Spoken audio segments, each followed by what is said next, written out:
الحمد للہ وکفا وسلام علی عبادہ الذین اصطفیٰ۔ بزرگوں، بھائیوں اور بہنوں،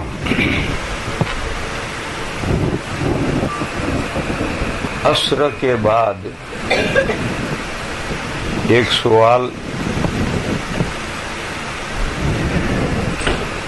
اس کا جواب مختصر طریقے پر دیا گیا تھا کہ جب آپ حضرات کھانے کے لیے تشریف لے گئے تو کچھ دوست احباب قریب آ کر بیٹھ گئے، انہوں نے ایک سوال اور بھی کیا۔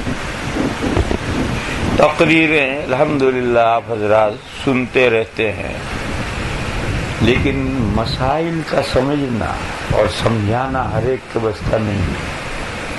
اس لیے مسائل کو اگر آپ صحیح طریقے پر سمجھ لیں تو وہ تقریروں سے انشاءاللہ زیادہ مفید ہے۔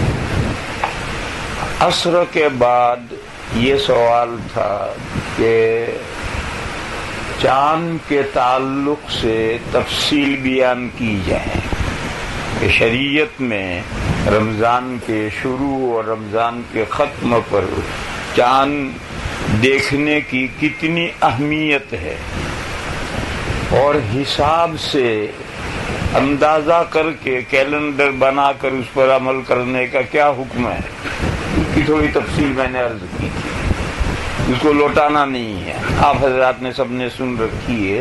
اس میں 2 سوال باقی رہ گئے تھے اور اس وقت ختم ہو گیا تھا، اس لیے میں نے وہ 2 سوال کا جواب نہیں کیا۔ ایک سوال یہ ہے کہ کیا ہر شخص کا چاند دیکھنا ضروری ہے؟ جب قرآن سے یہ بات ثابت ہے، حدیث سے یہ بات ثابت ہے کہ چاند دیکھو اور رمضان شروع کرو، چاند دیکھو اور رمضان ختم کرو، عید مناؤ، تو چاند دیکھو تو کیا ہر شخص کے لیے ضروری ہے کہ چاند دیکھے؟ ایک سوال تو یہ ہے۔ دوسرا سوال یہ ہے کہ اگر ہر شخص کے لیے چاند دیکھنا ضروری نہیں ہے تو چند آدمیوں کا دیکھا ہوا چاند کتنے فاصلے تک قبول کیا جائے؟ یہ 2 سوال رہ گئے تھے۔ عصر کے بعد جو 2-3 آدمی آئے، میں نے ان کو مختصر طریقے پر سمجھا دیا تھا، مگر ضروری ہے کہ سبھی حضرات کو یہ 2 باتیں سمجھاؤ۔ پہلے سوال کا جواب یہ ہے کہ ہر شخص کا چاند دیکھنا ضروری نہیں ہے۔ اگر بعض نے چاند دیکھا ہے اور ان کی خبر یا ان کی گواہی گزر جائے تو گویا دوسروں نے بھی دیکھ لیے۔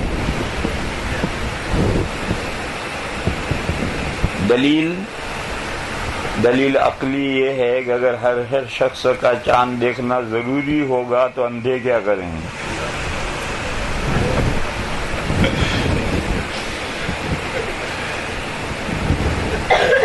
دوسری دلیل یہ ہے، حدیث شریف ہے، شعبان کی 29 تاریخ ہو گئی، مدینہ منورہ میں چاند نظر نہیں آیا۔ رات میں ایک بدو یعنی جنگلوں میں رہنے والا اپنے اونٹ پر بیٹھ کر مدینہ آ رہا تھا، وہ رات میں مدینہ منورہ پہنچا، اس نے آ کر نبی پاک صلی اللہ تعالی علیہ وسلم کو خبر دی کہ میں نے اپنے اونٹ پر بیٹھ کر میں آ رہا تھا تو میں نے چاند دیکھا، وہ رمضان کا چاند۔ اس نے کہا میں نے اونٹ پر بیٹھے ہوئے چل رہا تھا، میں نے چاند دیکھا۔ نبی پاک صلی اللہ علیہ وسلم نے فرمایا کہ اتؤمن، کیا تو گواہی دیتا ہے کہ اللہ کے علاوہ کوئی معبود نہیں اور محمد صلی اللہ تعالی علیہ وسلم اللہ کے رسول ہیں؟ یعنی کلمہ طیبہ لا الہ الا اللہ میں جو 2 عقیدے ہیں، وہ 2 عقیدے تو مانتا ہے؟ اس نے کہا جی ہاں۔ معلوم ہو گیا کہ وہ مسلمان ہے۔ تو حضور نے حضرت بلال سے کہا مدینہ میں اعلان کر دو کہ آئندہ کل رمضان کا روزہ رکھیں. یہ حدیث شریف ہے. ایک آدمی وہ بھی باہر سے آیا ہوا شہر میں بعض مرتبہ آپ حضرات کو میں سے جو حج کو گئے ہیں ان کو معلوم ہے کہ حج میں کیونکہ مدینہ منورہ میں ایسٹ میں بھی جبل احد ہے اور ویسٹ میں جبل صلاح ہے. دو پہاڑ ہیں, ادھر بھی پہاڑ ہے ادھر بھی پہاڑ ہے. اور نارتھ اور ساؤتھ میں کوئی پہاڑ نہیں, ویلی ہے, میدان ہے. لیکن ایسٹ میں بھی پہاڑ ہے, بہت بڑا پہاڑ احد. اور ویسٹ میں بھی پہاڑ ہے, صلاح پہاڑ, بہت بڑا تو نہیں مگر پہاڑ ہے. تو جب مغرب میں پہاڑ ہے تو چاند اگر نیچا ہے تو پہاڑ کی اوٹ میں ہوگا, تو ہو سکتا مدینہ میں نظر نہ آئے. اور باہر سے ایک آدمی اونٹ پر بیٹھا ہو آ رہا ہے, اس کے سامنے کوئی پہاڑ نہیں ہے, اس کو چاند نظر آ جائے, ایسا ہو سکتا ہے. چنانچہ جب حضور نے تحقیق کر دی کہ وہ بندہ مومن ہے تو حضور نے مدینہ میں اعلان کروا دیا سومو غدن, ٹومورو, آئندہ کل سب لوگ روزہ رکھیں. اس حدیث سے یہ ثابت ہوا کہ ہر شخص کا چاند دیکھنا ضروری نہیں ہے. تو حدیث سے بھی ثابت ہوا اور وہ دلیل عقلی میں نے دی کہ اگر ہر ایک کا چاند دیکھنا ضروری ہوگا تو اندھے کیا کریں گے.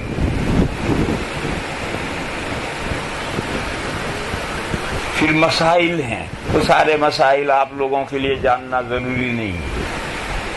وہ مسائل مختصر یہ ہے کہ رمضان کے شروع کے چاند میں ایک دیندار مسلمان کا خبر دینا کافی. وہ کہے میں نے چاند دیکھا ہے, اس کی خبر مان لیں. اور رمضان کے ختم پر دو مرد یا ایک مرد دو عورتیں دیندار گواہی دیں. اب گواہی ضروری ہے, گواہی میں قسم کا مفہوم ہے. گواہی دیں یعنی قسم کھا کر کہیں کہ انہوں نے چاند دیکھا ہے, تو رمضان کے ختم کا چاند ثابت ہوگا.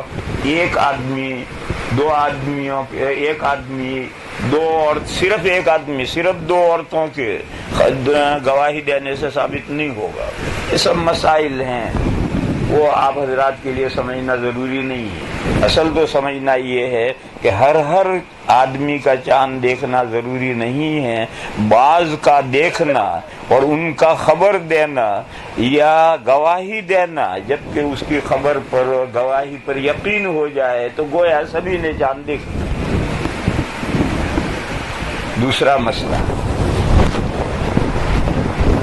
کسی جگہ پر عام رویت ہوئی, لوگوں کی میجورٹی نے چاند دیکھا, یا ایک نے رمضان کا چاند دیکھا یا دو نے عید کا چاند دیکھا اور گواہی گزری اور چاند ثابت ہو گیا, تو یہ گواہی کہاں تک مانی جائے گی؟ کیا ہر موقع کے لوگوں کا چاند دیکھنا ضروری ہے یا دیکھا ہوا دور تک مانا جائے گا؟ اس سلسلے میں اختلاف مطالعے کا تمام فقہا نے اعتبار کیا ہے. ہر جگہ کا مطلع مختلف ہوتا ہے. دیکھو اس وقت میں انڈیا میں لوگ آدھی رات ہو رہی سو رہے ہیں اور ہم یہاں مغرب پڑھ کر بیٹھے ہیں. یہاں جب دن ہو جائے گا تو وہاں رات ہو جائے گی, وہاں رات ہو جائے گی, یہاں دن ہو جائے گا. یہ اختلاف مطالعے. سورج نکلتا ہے, چمکتا ہے, کون چلتا ہے؟ سورج چلتا ہے, زمین چلتی ہے, یہ مسئلہ سائنسدانوں کے لیے چھوڑ دو. سورج نکلتا ہے, عربی میں لفظ مشرق سورج کے چمکنے کی جگہ اور مغرب سورج کے چھپنے کی جگہ. کون چلتا ہے؟ سورج چلتا ہے, چاند چلتا ہے, اسے کوئی بحث نہیں, ہم نہیں جانتے کون چلتا ہے. یہ مسئلہ سائنسدانوں کے لیے چھوڑ دو. پہلے کے سائنسدان کہتے تھے سورج چلتا ہے, اب سائنسدان کہتے ہیں زمین چلتی ہے. ارے کوئی بھی چلتا ہے, لیکن جہاں سورج چمکا یہ مشرق ہے اور جہاں سورج چھپا وہ مغرب ہے. اور ساری دنیا کے مشرق و مغرب الگ ہوتے ہیں. اور چاند میں چاند میں جب سورج اور چاند آمنے سامنے ہو جاتے ہیں تو محاق کہلاتا ہے. پھر سورج سے چاند پیچھے پڑتا ہے. جب 15 یا 18 ڈگری پیچھے پڑ جاتا ہے تب اس کو ویزیبلٹی چاند کے دیکھنے کی صلاحیت پیدا ہوتی. یہ اس کا طلوع ہے. چاند دیکھنے کے قابل ہو گیا. پھر وہ پیچھے پڑتا رہے گا پیچھے پڑتا رہے گا. پھر راؤنڈ لے کر 29 دن میں یا 30 دن میں پھر 27 دن میں پھر آمنے سامنے ہو جائے گا. 28 رات میں آمنے سامنے ہو جائے گا. پھر پیچھے پڑے گا. پھر 29 میں یا 30 میں دوبارہ نظر آئے گا. یہ جو چاند سورج سے پیچھے پڑتا ہے یہ مطلع ہے. سورج کا مطلع ہر 5 منٹ پر الگ ہو جاتا ہے. یہاں سورج طلوع ہوا اور ابھی پیچھے 5 منٹ کی مسافت تک سورج طلوع نہیں ہوا. اور چاند میں ایسا نہیں ہے. چاند میں ایک جگہ طلوع ہوتا ہے تو بہت دور تک طلوع ہوتا ہے. چنانچہ مسئلہ یہ ہے کہ ایک جگہ چاند نظر آئے تو جہاں تک مطلع متحد ہے وہاں تک وہ خبر یا شہادت قبول کی جائے گی. اور مطلع الگ ہو گیا تو اب وہ خبر اور شہادت قبول نہیں کریں گے. پھر مطلع میں ایسٹ اور ویسٹ ہوتا ہے. ویسٹ میں ہر جگہ وہ خبر قبول کی جائے گی کیونکہ جو آگے سورج بڑھے گا کہ چاند پیچھے ہوگا تو چاند کو دیکھنے کی جو ویزیبلٹی ہے وہ بڑھتی چلی جائے گی. لیکن اگر امریکہ میں چاند نظر آیا ہے 18 ڈگری پر ہو چکا ہے تو ضروری نہیں ہے کہ انڈیا میں بھی نظر آئے. ممکن ہے انڈیا کے اندر وہ 13 ڈگری پر ہو اور 13 ڈگری پر چاند نظر نہیں آئے گا. لہذا علماء نے مسئلہ یہ طے کیا ہے کہ ایک جگہ چاند نظر آئے تو وہاں سے ویسٹ میں سبھی جگہ وہ چاند مانا جائے گا اور ایسٹ میں قریب ملکوں میں مانا جائے گا, دور ملکوں میں نہیں مانا جائے گا. قریب ملک کون سے ہیں, دور ملک کون سے ہیں؟ وہ 2 ملک جن کی چاند کی تاریخیں ہمیشہ یا اکثر ایک رہتی ہیں وہ قریب ملک ہیں. اور وہ 2 ملک جن کی چاند کی تاریخیں ہمیشہ یا اکثر الگ الگ ہوتی ہیں تو وہ دور کا ملک ہے. پھر اس میں درمیان میں ایک مسئلہ یہ لوگوں کے ذہنوں میں آتا ہے کہ سعودیہ تو ہم سے ایسٹ میں اور وہ کہتا ہے چاند ہو گیا تو امریکہ والے کیوں نہیں مانتے؟ کیونکہ جب ایسٹ میں چاند نظر آئے گا تو ویسٹ میں تو لامحالہ نظر آئے گا. پھر امریکہ والے کیوں نہیں مانتے؟ اس کا جواب یہ ہے کہ سعودیہ کی رویت کا اعلان ڈاؤٹ فل ہے, اس لیے امریکہ والے نہیں مانتے. کیونکہ بہت سے سالوں میں ایسا ہوا کہ سعودیہ نے اعلان کر دیا چاند ہم نے دیکھ لیا اور اس سے ویسٹ میں پورا افریقہ بر اعظم میں کسی نے چاند نہیں دیکھا. ادھر نارتھ کی طرف پورے یورپ میں کسی نے چاند نہیں دیکھا اور اس کے بعد 10 گھنٹے کے بعد میں پورے امریکہ میں کسی نے چاند نہیں دیکھا. تو اب آخر سعودیہ والوں نے وہ چاند کیسا دیکھا جو ویسٹ میں کہیں نظر نہیں آیا. اس لیے لوگوں کو سعودیہ کی رویت پر یقین نہیں رہا, اس لیے امریکہ میں لوگ اس کی رویت نہیں مانتے. ورنہ اگر واقعی سعودیہ میں چاند ہو جائے تو یہ ناممکن ہے کہ امریکہ میں نہ ہو, یہ ناممکن ہے کہ افریقہ میں نظر نہ آئے, یہ ناممکن ہے کہ یورپ میں نظر نہ آئے. یہ تو سب ویسٹ کنٹریز ہیں, کیوں نظر نہیں آئے؟ کئی سال ایسے ہوئے کہ سعودیہ نے اعلان کر دیا اور پورے راؤنڈ میں دنیا میں کہیں بھی نظر نہیں. آخر کیسا چاند اس نے دیکھا کہ پورے راؤنڈ میں نہ چائنا میں نظر آیا, نہ ملیشیا میں, نہ انڈونیشیا میں, نہ رنگون میں, نہ بنگلہ دیش میں, نہ انڈیا میں, نہ پاکستان میں کہیں نظر نہیں آیا. تو اس لیے اس مسئلے کو چھوڑو. اس مسئلے کو لوگوں نے ایک طرف کر دیا اور رویت ڈاؤٹ فل ہے. لیکن مسئلہ یہ ہے کہ اگر ایسٹ میں رویت ہوگی تو ویسٹ میں لامحالہ یہ ناممکن ہے. لہذا جہاں چاند دیکھا گیا ہے وہاں سے ویسٹ میں وہ چاند ضرور قبول کیا جائے گا. جہاں دیکھا گیا وہاں سے ایسٹ میں قریب ملکوں میں قبول کیا جائے گا، دور ملکوں میں قبول نہیں کیا جائے گا۔ یہ وہ مسئلہ ہے جو عصر کے بعد پوچھا گیا۔ پھر عصر کے بعد ایک دوسرا مسئلہ ایک بھائی نے پوچھ لیا کہ یہ جو 4 مذاہب ہیں، حنفی، شافعی، مالکی، حنبلی، ان میں سے ایک معین مذہب کا فالو کرنا کیوں ضروری ہے؟ یہ بڑا لمبا چوڑا مسئلہ ہے، مگر اس ملک کی ضرورت ہے۔ اس ملک میں پڑھے لکھے لوگ ہیں اور کچھ لوگ دوسرے ہیں جو پریشان کرتے ہیں ہمارے ذہنوں کو، اس لیے اس مسئلے کو سمجھنا ضروری ہے۔ میرے بھائیوں، 2 مسئلوں میں غلط فہمی لوگوں کو ہے اور وہ ہے نہیں پیدا کی گئی، لہذا 2 مسئلوں کی غلط فہمی دور کرو۔ سب سے پہلے تقلید کا کیا مطلب ہے؟ لوگوں کو یہ سمجھایا جاتا ہے کہ تقلید کا مطلب ہے کتا بنو، اپنے گلے میں پٹا ڈالو، اس پٹے میں رسی ڈال کر باندھ کر کے دوسرے کے ہاتھ میں دو کہ تیرا جہاں جی چاہے مجھے لے جائے۔ یہ تقلید کے معنی سمجھائے جاتے ہیں۔ اب سمجھدار آدمی کہے کہ میں کتا کیوں بنوں؟ اپنے گلے میں رسی ڈال کے دوسرے کو رسی پکڑاؤں کہ لے جا کھڈے میں، مجھے کیوں ایسا، میں کیوں بنوں؟ مجھے اللہ نے عقل سمجھ دی ہے، میں کیوں؟ تو میرے بھائیو، یہ تقلید کے معنی ہی نہیں، اور یہ جان کر لوگوں کے ذہنوں میں تقلید کا یہ غلط مفہوم بٹھایا گیا ہے تاکہ لوگ تقلید سے متنفر ہو جائیں کہ ہم کتا کیوں بنے۔ تقلید کا صحیح مفہوم کیا ہے؟ آپ حضرات عربی نہیں جانتے، یہاں کچھ علماء ہیں جو عربی جانتے ہیں، وہ اس بات کو جانتے ہیں کہ قلادہ کے معنی گردن میں پہننے کا ہار۔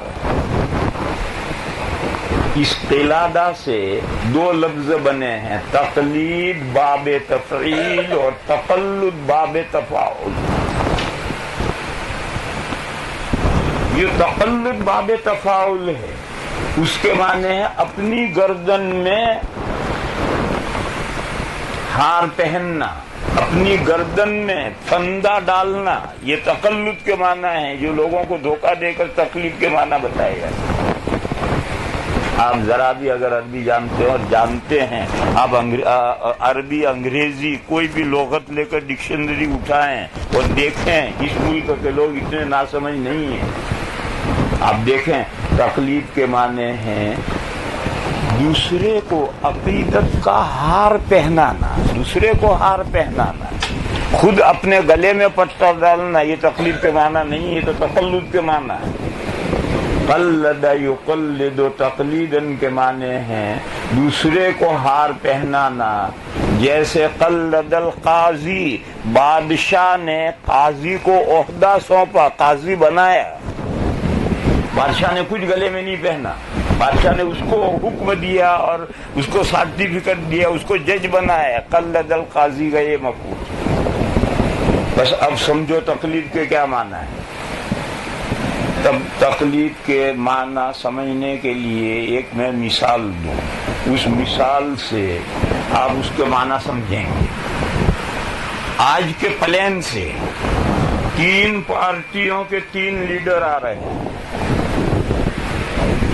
یہاں کی پارٹیاں میں نہیں جانتا، انڈیا کی پارٹیوں کے نام میں لیتا ہوں، ایک کانگریس کا لیڈر آ رہا ہے، ایک کمیونسٹ کا لیڈر آ رہا ہے اور ایک بی جے پی کا لیڈر آ رہا ہے۔ یہ انڈیا کی 3 پارٹیاں ہیں، 3 پارٹیوں کے 3 بڑے لیڈر ایک ہی پلین سے آ رہے ہیں۔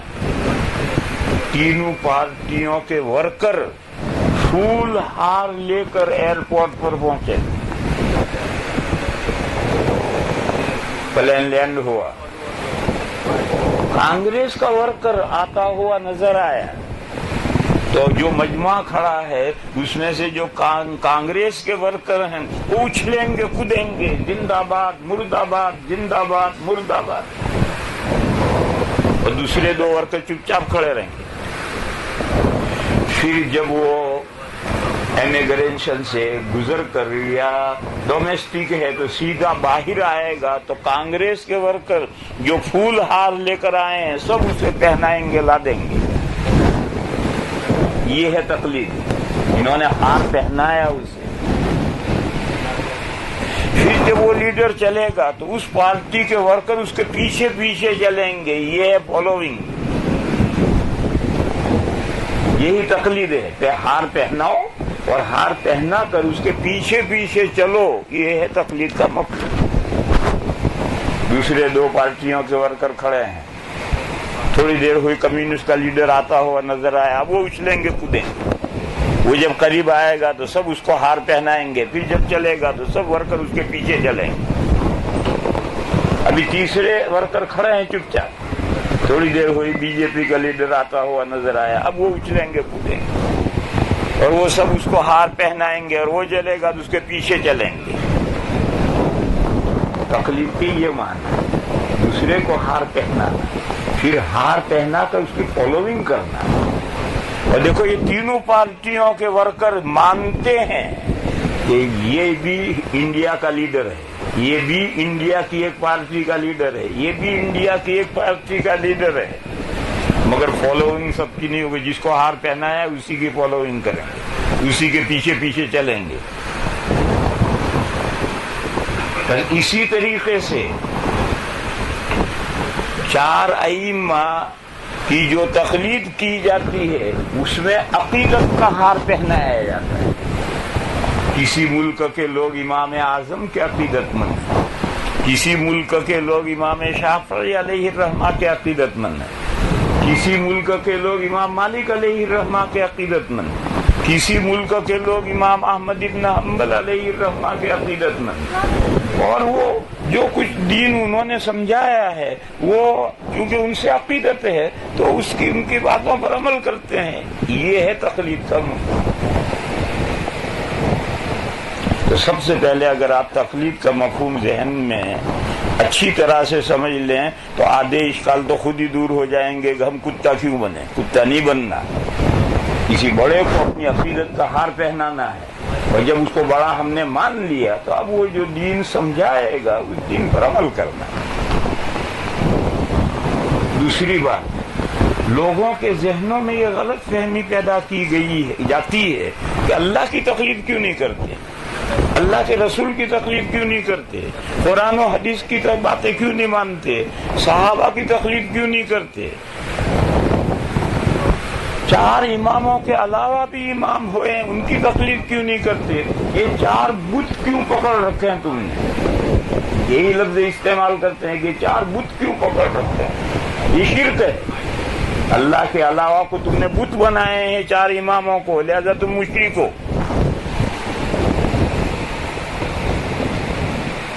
وہ لوگ جتنی زور سے تقریر کرتے ہیں اتنی زور سے میں نے تقریر کر کے سمجھائی آپ کو. تو اب آدمی سمجھتا ہے کہ بھئی اللہ کے رسول کی تقلید کرنی چاہیے، اللہ رسول کو چھوڑ کر ایرے غیرے کو کیوں. بس ایرے غیرے کو لینا ہے تو صحابہ کو لینا چاہیے. تو صحابہ کو چھوڑ کر بہت 150 سال پر جو یہ چار ائمہ ہوئے ان کو کیوں لیا جائے اور ان کو بھی ایسا ان کی دم سے آدمی بندھ جائے کہ بس جو وہ کہیں وہی صحیح. تو آدمی کا ذہن متاثر ہوتا ہے. اس لیے میرے بھائیوں اس مسئلے کو غلط طریقے پر انہوں نے پیش کیا ہے. میں اس مسئلے کو صحیح طریقے پر پیش کروں تو مسئلہ آپ کی سمجھ میں آ جائے گا. دیکھو تقلید صرف 3 قسم کے مسائل میں، اور وہ میں مسائل پیش کروں گا 3 قسم کے. آپ خود غور کریں گے کہ تقلید کے علاوہ اس میں کوئی چارہ ہی نہیں. اور یہ جو 3 قسم کے مسائل ہیں یہ پوری شریعت کا 20% ہے. باقی جو 80% ہے اس میں کسی کی تقلید نہیں ہے. قرآن و حدیث سے ڈائریکٹ دین لیا جاتا ہے. اور وہ جو قرآن و حدیث سے ڈائریکٹ دین لیا جاتا ہے اس میں چاروں ائمہ نہیں جتنے مجتہدین ہیں سب متفق، ان میں کوئی اختلاف نہیں.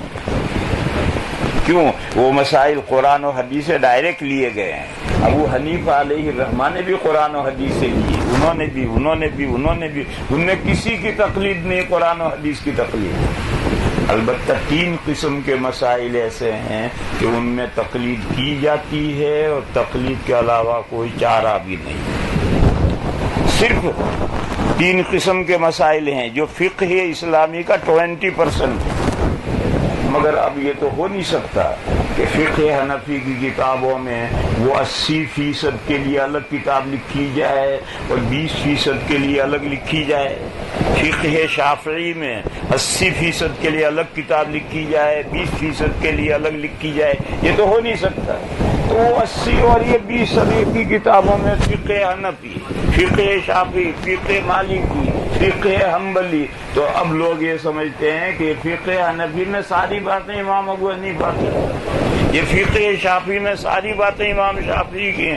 ایسا نہیں ہے، اس میں ہر فقہ میں جو 80% ہے وہ تو قرآن و حدیث سے ڈائریکٹ لیا گیا ہے، اس میں کسی کی کوئی تقلید نہیں، اور اسی وجہ سے چاروں فقہوں میں یہ 80% حصہ فقہ کا متفق علیہ ہے، کوئی اختلاف نہیں۔ جب قرآن و حدیث سے ڈائریکٹ لیا ہے تو کیا اختلاف ہے؟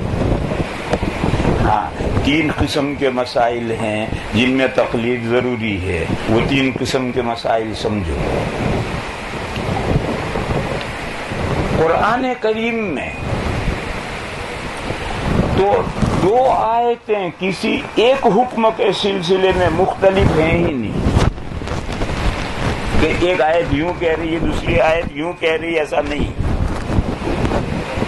مگر حدیثوں میں ایسی حدیثیں ہیں کہ ایک حدیث یوں کہہ رہی ہے دوسری حدیث یوں کہہ رہی ہے، اور حدیثوں میں اختلافات ہیں۔ قرآن میں اختلاف کیوں نہیں ہے؟ قرآن میں پہلے احکام آتے تھے، پھر جب زمانہ بدلتا تھا اور نیا حکم آتا تھا تو پہلے حکم کی آیت اٹھا لی جاتی تھی، منسوخ آیت اٹھا لی جاتی تھی اور بعد کی آیت ہوتی تھی۔ لہذا قرآن میں 2 آیتوں میں اختلاف ہے ہی نہیں۔ مگر حدیثوں میں جو پہلے کے احکام تھے وہ حدیثیں بھی موجود ہیں کتابوں، اور جو بعد کے احکام ہیں وہ حدیثیں بھی موجود ہیں۔ اب ایک حدیث کہتی ہے کہ اگر آپ باوضو ہیں اور آگ پر پکی ہوئی چیز آپ نے کھائی پی تو آپ کی وضو ٹوٹ گئی، نماز پڑھنی ہے نئی وضو کر کے نماز پڑھو، یہ حدیث موجود ہے، بخاری میں ہے۔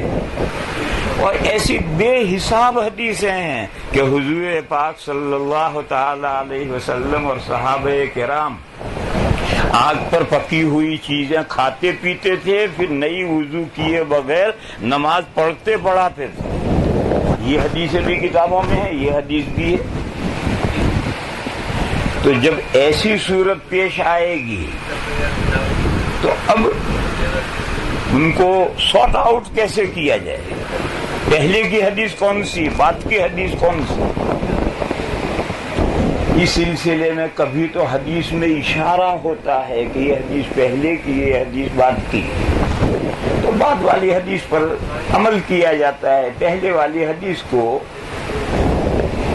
رکھا جاتا ہے، اس پر عمل نہیں کیا جاتا۔ مثال لو، نبی پاک صلی اللہ تعالی علیہ وسلم نے فرمایا کنت نہیتکم عن زیارت القبور الا فزوروها فانها تزاحد فی الدنیا وترغب فی الآخرہ۔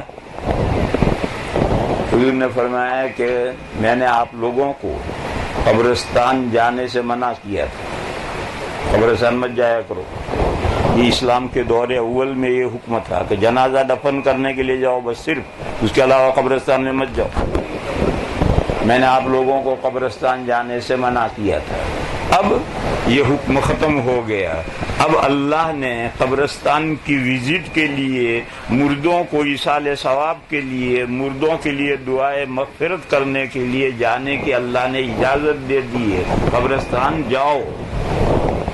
قبرستان جانے کے 2 فائدے ہیں، ایک دنیا سے دل اکھڑتا ہے، جب اپنی مردوں کے قبرستان جائے تو اپنی موت بھی یاد آئے گی، تو دنیا سے دل اکھڑتا ہے اور آخرت کی طرف دل لگتا ہے۔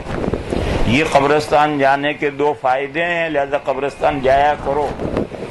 دیکھو حدیث میں اشارہ ہے کہ قبرستان جانے کی ممانعت کا حکم پہلا ہے اور قبرستان جانے کی اجازت کا حکم بعد کا ہے۔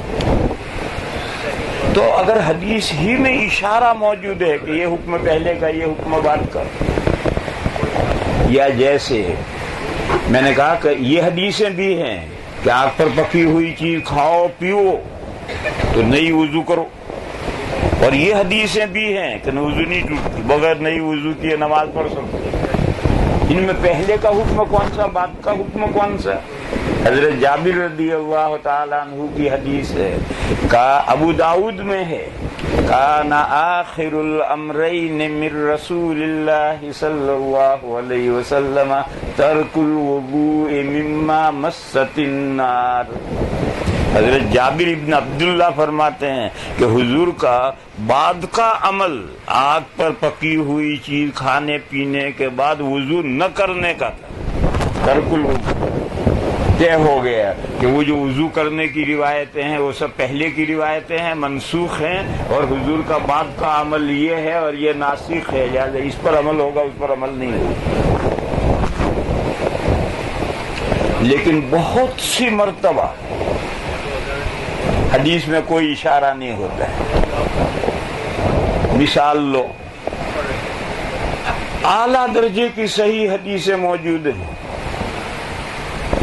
کہ نبی پاک صلی اللہ علیہ وسلم رکوع میں جاتے وقت بھی ہاتھ اٹھاتے تھے، پھر رکوع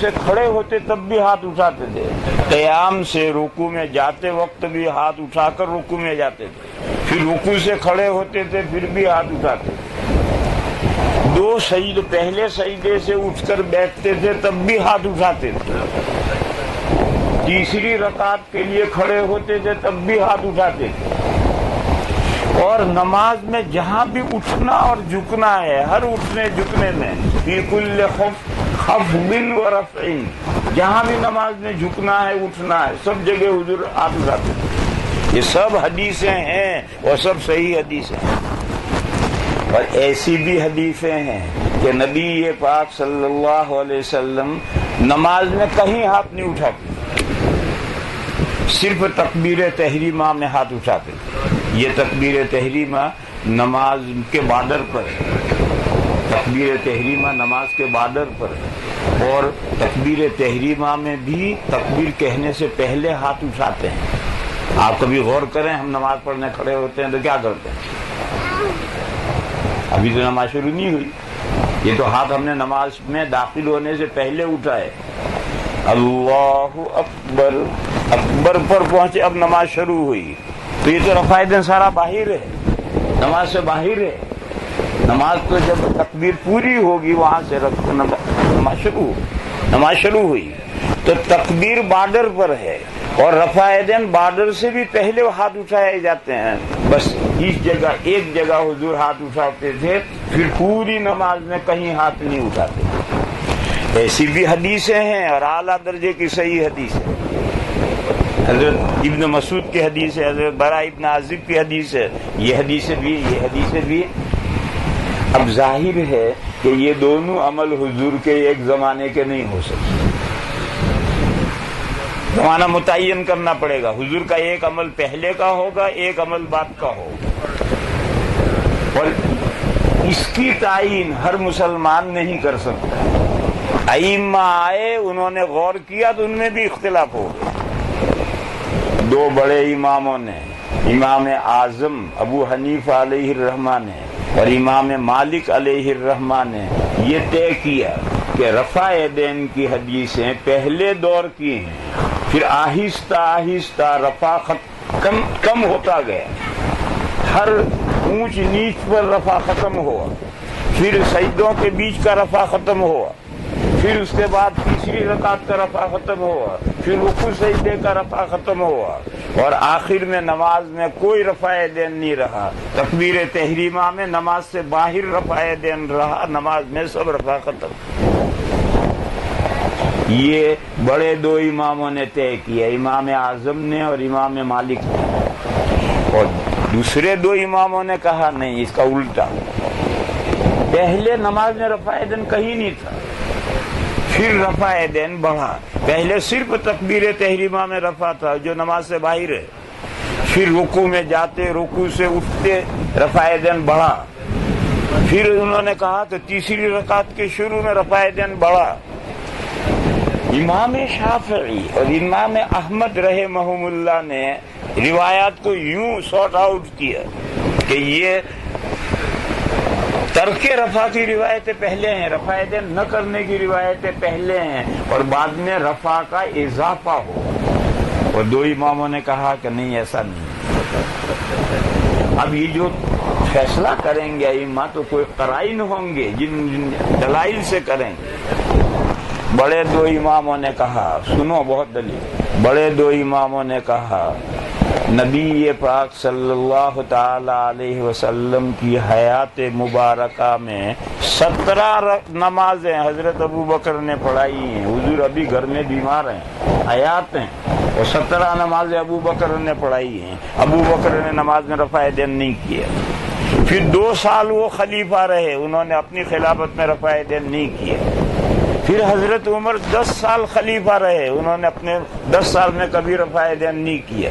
پھر حضرت عثمان 12 سال خلیفہ رہے، نماز پڑھاتے رہے، انہوں نے رفع یدین نہیں کیا. پھر حضرت علی 5 سال خلیفہ رہے، انہوں نے کبھی رفع یدین نہیں کیا. کیا سمجھو گے؟ یہی سمجھنا پڑے گا کہ حضور کا جو آخری عمل ہے وہ رفع نہ کرنا ہے. ایسا نہیں ہو سکتا کہ آخر میں رفع بڑھا ہو اور ابھی حضور حیات ہیں اور جو خلیفہ مصلی پر کھڑا ہو رہا ہے وہ حضور کی نماز بدل دے. یہ نہیں ہو سکتا. یہ بڑے دو اماموں کی دلیل ہے، اور یہ بات ثابت ہے کہ چاروں خلفاء نے رفع یدین نہیں کیا اپنے دور خلافت میں.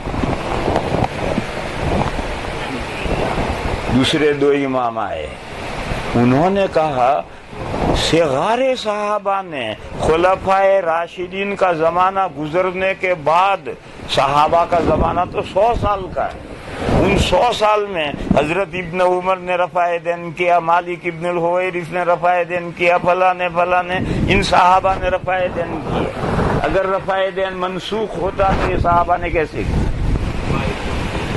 ان کی دلیل یہ ہے، اور معقول بات ہے، کوئی بے حیثیت بات نہیں ہے.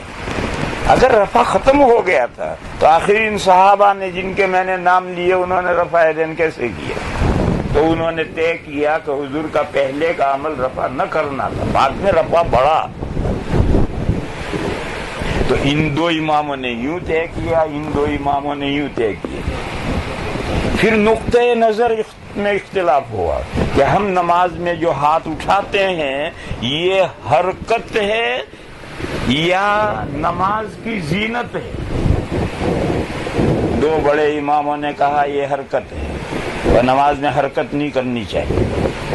دیکھو ہم میں سے بعض بھائی ہوتے ہیں جب قیام میں کھڑے ہوتے تو یوں ہلتے رہتے ہیں.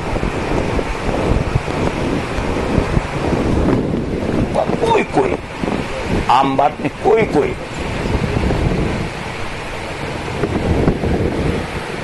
حالانکہ لکڑی بن کر کھڑے رہو بے ضرورت سے نماز میں بازا نہ کرے.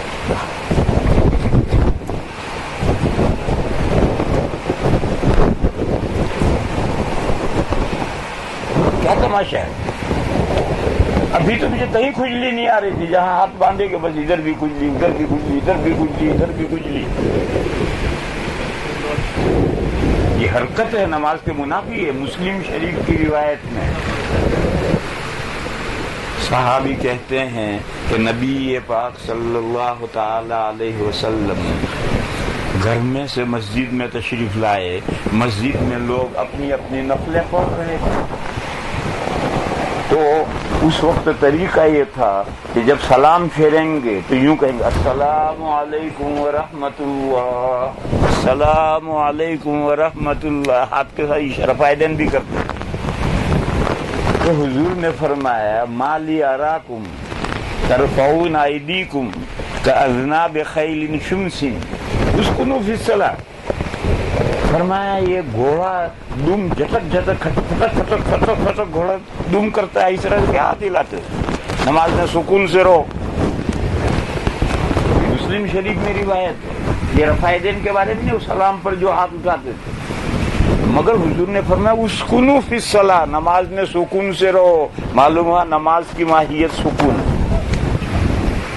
لکڑی بن کر کھڑا ہونا چاہیے، جو ضرورتاً حرکت ہے وہی ہونی چاہیے، غیر ضروری حرکت نہیں ہونی چاہیے، اسے نماز ناقص ہوتی.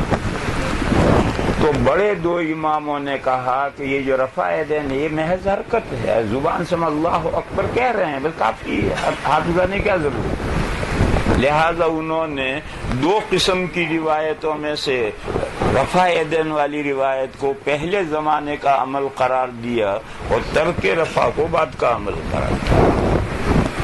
اور چھوٹے دو اماموں نے کہا تکبیر یعنی اللہ کی بڑائی بیان، ایک منہ سے بڑائی بیان کرنا ہے، ایک ہاتھوں سے بڑائی بیان کرنا ہے. تو یہ جو ہاتھ اٹھاتے ہیں یہ تکبیر فعلی ہے، ہم اپنے فعل سے اللہ کی بڑائی بیان کرتے ہیں. زبان سے کہتے ہیں اللہ اکبر، یعنی زبان سے بھی اللہ کی بڑائی بیان کی اور ہاتھ اٹھا کر کے بھی بڑائی بیان کی. اس لیے انہوں نے کہا کہ یہ رفع یدین نماز کی زینت ہے. جیسے دلہن کو ہار پہنائے جاتے ہیں، زیور پہنائے جاتے ہیں، یہ رفع یدین کے ذریعے سے نماز کو دلہن بنایا جاتا ہے. اب ان دو اماموں کا نقطۂ نظر یہ ہے، یہ کوئی غلط نقطۂ نظر ہے، یہ بھی صحیح ہے. ان دو اماموں کی جو دلائل ہیں وہ بھی صحیح ہیں، ان کے بھی دلائل صحیح ہیں. اب ماؤ شما کیا کریں بتاؤ. ہماری عقل تو یہ کہتی ہے کہ یہ دو کہہ رہے ہیں یہ بھی صحیح کہہ رہے ہیں سر آنکھوں پر، اور یہ دو کہہ رہے ہیں یہ بھی صحیح کہہ رہے ہیں سر آنکھوں پر. ہم کیا کریں گے؟ ہمارے لیے صرف ایک ہی راستہ ہے کہ آپ کو جس امام سے عقیدت ہے اور اپنی عقیدت کا ہار آپ نے جس امام کو پہنایا ہے وہ امام ان دو قسم کی روایتوں کو جس طرح سارٹ آؤٹ کر رہا ہے اس طرح سے آپ عمل کریں. اگر آپ نے امام ابو حنیفہ کو اپنی عقیدت کا ہار پہنایا ہے ان کی فالوئنگ کریں. امام مالک کو عقیدت کا ہار پہنایا ہے تو وہ جو حدیثوں کو سارٹ آؤٹ کرتے ہیں اس طرح سے آپ عمل کریں. اور اگر آپ شافعی ہیں، آپ نے امام شافعی علیہ الرحمہ کو عقیدت کا ہار پہنایا ہے تو وہ جو جس طرح سارٹ آؤٹ کرتے ہیں آپ اس پر عمل کریں. آپ نے امام احمد ابن حنبل کو اپنی عقیدت کا ہار پہنایا ہے تو انہوں نے جس طرح سے حدیثوں کو سارٹ آؤٹ کیا آپ اس طرح عمل کریں. تقلید کے علاوہ راستہ ہی نہیں، فالوئنگ کے علاوہ کوئی راستہ ہی نہیں. آخر میں تقلید کیوں ضرورت ہے؟ یہ مثال ہے، بتاؤ اس کو تقلید نہیں کرو گے تو کرو گے کیا؟ اپنا سر بولو گے؟ ہمارے اندر تو اتنی صلاحیت نہیں ہے کہ ہم ان روایتوں کو تطبیق دے کر کے ان کو متعین کریں کہ یہ پہلے کی روایت ہے بعد کی روایت ہے. نہیں کر سکتے. یہ ایک مثال دی ہے کہ ایسی نصوص جہاں ہوتی، قرآن میں تو ایسی دو آیتیں ایک دوسرے کے خلاف ہیں ہی نہیں کیونکہ منسوخ آیتیں اٹھا لی گئی. حدیثوں میں منسوخ آیتیں حدیثیں بھی ہیں، ناسخ بھی ہیں. اور جہاں قرینہ ہے کہ یہ پہلے کی یہ بات کی نو پرابلم، لیکن جہاں قرینہ نہیں ہے پھر وہاں ہمیں بڑوں سے پوچھنا پڑے گا اور ہمارے بڑے جو بتائیں گے اس پر عمل کرنا پڑے گا. کس کا بڑا کون ہے؟ جس کو عقیدت کا ہار پہنا ہے وہ اس کا بڑا ہے. اس نے جس طرح سے حدیثوں کو سمجھا ہے اس طرح سمجھو. یہ تین جگہوں میں سے ایک جگہ تو یہ ہے جہاں تقلید کرنی پڑتی ہے. تقلید کے علاوہ کوئی چارہ ہی نہیں. دوسری بات، کبھی نص کے سمجھنے میں اختلاف ہو جاتا ہے. قرآن کی ایک آیت ہے کیا مطلب ہے، ایک حدیث شریف ہے کیا مطلب ہے. ایک امام کہتا ہے یہ مطلب ہے، دوسرا امام کہتا ہے یہ مطلب ہے، اور بظاہر دونوں کی باتیں صحیح نظر آتی. تو پھر ہم کیا کریں گے؟ جس کو جس سے عقیدت ہے اس کی فالوئنگ کرے، وہ جو مطلب حدیث کا آیت کا سمجھا ہے اس پر عمل کرے. اس کے علاوہ کیا راستہ ہے؟ میں مثال دوں. قرآن کریم میں ہے او جاء احد منکم من الغائط، یا آیا تم میں سے ایک لیٹرین میں جا کر پرانے زمانے میں لیٹرین تھے نہیں گھروں میں، جنگل سے باہر جاتے تھے اور کھڈے اور گھڑے جو ہوتے تھے وہاں استنجا کرتے تھے. اسی کو عربی میں غائط کہتے ہیں، نشیبی جگہ، گاؤں سے باہر نشیبی جگہ. تو فرمایا تم میں سے کوئی شخص نشیبی جگہ میں جا کر آیا تو وضو ٹوٹ گئی، اب نماز پڑھنی وضو کرو. بس قرآن کریم میں یہ اس آیت کا کیا مطلب ہے؟ 3 اماموں نے یہ فرمایا، امام مالک، امام شافعی اور امام احمد رحمہم اللہ تعالی، تینوں نے یہ فرمایا کہ جب لیٹرین میں جا کر آدمی آتا ہے، گاؤں سے باہر نشیبی جگہ میں جا کر آتا ہے تو آگے کے راستے سے یا پیچھے کے راستہ سے ناپاکی نکلتی ہے. لہذا وضو ٹوٹتی ہے 2 راہوں سے کوئی چیز نکلے تو وضو ٹوٹتی ہے، اور ان 2 راہوں کے علاوہ پورے جسم میں سے کہیں سے کوئی ناپاکی نکلے 3 امام کہتے وضو نہیں ٹوٹتا. کیونکہ آیت کا مطلب بیت الخلاء میں جا کر آیا، لیٹرین میں جا کر آیا، نشیبی جگہ میں جا کر آیا تو وہاں 2 راہوں ہی سے تو گندگی نکلتی ہے. امام اعظم رحمت اللہ علیہ نے فرمایا کہ 2 راہوں سے ناپاکی نکلنے کی کوئی تخصیص کرنے کی ضرورت نہیں ہے. سراپا، سر سے لے کر پیر تک کہیں سے بھی جسم میں سے ناپاکی نکل کر بہ جائے وضو ٹوٹ جائے. قے ہو گئی، وامٹ اور منہ بھر کر ہو گئی وضو ٹوٹ گئی. نقصیر پھوٹ آئی، خون نکلا اور باہر نکل آیا وضو ٹوٹ گئی. کہیں پھوڑا پھنسی پیپ نکل آئی اور نکل کر بہ گئی وضو ٹوٹ گئی. کہیں چاقو لگا، زخم لگا اور خون نکلا اور بہ وضو ٹوٹ گئی. 2 راستے، آگے کا راستہ اور پیچھے کا راستہ، اس کی کوئی تخصیص نہیں ہے.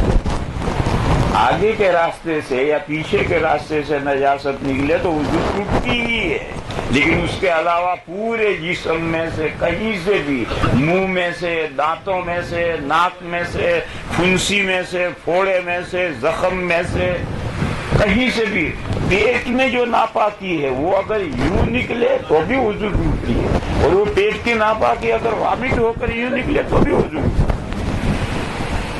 اور امام اعظم نے کہا کہ یہ او جاء احد منکم من الغائط کا یہ مطلب ہے کہ انسان کے جسم سے، دیکھو ذرا سا اختلاف، انسان کے جسم سے ناپاکی نکلے یا 2 راہوں سے نکلے، اس آیت کا کیا مطلب ہے؟ 3 اماموں نے کہا 2 راستوں سے نکلے. امام اعظم نے کہا راستوں کی کوئی قید نہیں ہے، 3 پورے جسم سے کہیں سے بھی نکلے. امام اعظم نے فرمایا، ترمذی شریف میں روایت ہے، نبی پاک صلی اللہ علیہ وسلم نے فرمایا کہ ایک آدمی نماز پڑھ رہا، اس کو نماز میں وامٹ ہو گئی، کھانے کی وامٹ ہوئی یا پانی کی وامٹ ہوئی یا نقصیر پھوٹ آئی. حضور نے فرمایا نماز چھوڑو، جاؤ وضو کرو، اور وضو کر کے آ کر جہاں تک نماز چھوڑی ہے وہاں سے پھر نماز پڑھنا شروع کرو. من قاء او قلص او روف فلیتوضأ ولیبن علی صلاتی. یہ ترمذی شریف میں روایت ہے. امام اعظم کہتے ہیں کہ اگر سبیلین کی تخصیص تھی سبیل کا بھی کیا مطلب ہے؟ یہ تو حدیث کہتی ہے کہ منہ سے وامٹ ہو، پانی کی وامٹ ہو، کھانے کی وامٹ ہو، ناک میں سے نقصیر پھوٹ جائے، کہیں سے بھی ناپاکی نکل کر بہ جائے تو وضو ٹوٹ جاتی ہے. لہذا آیت کا مطلب یہ ہے کہ جسم سے ناپاکی نکلے. اب 2-3 اماموں نے کہا نہیں آیت کا یہ مطلب ہے، امام اعظم نے کہا یہ مطلب ہے، اور ہماری عقل تو یہ کہتی ہے کہ بھی دونوں ٹھیک کہہ رہے ہیں. کیونکہ بیت الخلاء جا کر آدمی آتا ہے ناپاکی 2 راستوں سے ہی نکلتی ہے. یہ 3 امام کہہ رہے ہیں، یہ بھی ٹھیک کہہ رہے ہیں. اور امام اعظم کہتے ہیں کہ پیٹ میں ناپاکی نیچے سے نکلی، اوپر سے آ کر منہ سے نکلی، پیٹ میں سوراخ ہو گئے، کینسر میں سوراخ ہو جاتا ہے، پیٹ کا پخانہ اس کے سوراخ سے نکلتا ہے. تینوں میں کیا فرق ہے؟ اور جسم سے پخانہ نکلا یا خون نکلا یا پیپ نکلا، ان میں کیا فرق ہے؟ ان کی بات بھی ہماری سمجھ میں آتی ہے، ان کی بات بھی ہماری سمجھ میں آتی ہے۔ اب ایسی صورت میں ہم کیا کریں گے؟ یہی کریں گے کہ جس سے عقیدت ہو، اس نے جو آیت کا مطلب سمجھا ہے اس پر عمل کرو۔ اگر آپ کو امام ابو حنیفہ علیہ الرحمہ سے عقیدت ہے اور آپ نے اپنی عقیدت کا ہار انہیں پہرا رہا ہے اور آپ ان کی فالوئنگ کر رہے ہیں، تو انہوں نے جو آیت کا مطلب سمجھا ہے اس پر عمل کرو۔ اور اگر آپ ان تین اماموں سے کسی کو آپ نے عقیدت کا ہار پہنا ہے، ان کی فالوئنگ کر رہے ہیں، تو وہ جو آیت کا مطلب سمجھا رہے ہیں اس کا فالوئنگ کرو، عمل کرو۔ یا تصدیق کے علاوہ چارہ کیا ہے؟